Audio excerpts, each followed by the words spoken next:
Ce n'est pas que pour faire joli que ces enfants végétalisent cette petite plage du centre de Saint-Leu. Avant, il y avait beaucoup de tortues. On espère que peut-être que ça attirera les tortues pour qu'elles viennent pondre et qu'il y en ait plus après. Après, on va planter des lianes pour retenir le sable. Une opération menée suite à une véritable recherche scientifique sur cette aire marine éducative. Après le lagon, c'est la plage qui a été passée au peigne fin. On a demandé au maire de mettre un panneau non-fumeur. Il a accepté, il y a un panneau non-fumeur et on trouve encore des mégots là-dedans. Difficile de garder sa plage propre, mais ce n'est pas tout. Il faut, avec cet instrument, en mesurer l'évolution. On mesure le profil de la plage avec l'inclinomètre. On écrit les mesures et comme ça on pourra voir les différences avec les années précédentes.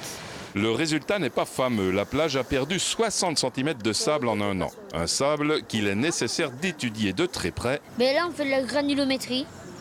On essaye de voir s'il y a plus de petits sables, s'il y a plus de sable fin que sable gros.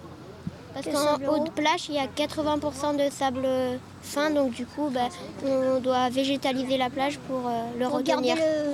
Pour garder le sable fin. C'était donc leur mission d'aujourd'hui, planter patates à Durand, manioc marron, latanier rouge et autres veloutiers. L'activité des aires marines éducatives débouche sur du concret. Ils apprennent en agissant, ils apprennent en faisant des mesures, ils apprennent en étudiant le milieu. Et c'est comme ça que ce projet amène mes élèves à acquérir énormément de connaissances en sciences, en géographie, en géométrie. Donc c'est un projet qui est très riche, très enrichissant pour les élèves. Le projet est reconduit l'année prochaine à l'école du centre de Saint-Leu. Les élèves analyseront les résultats de leurs recherches pour déterminer d'autres actions à mener.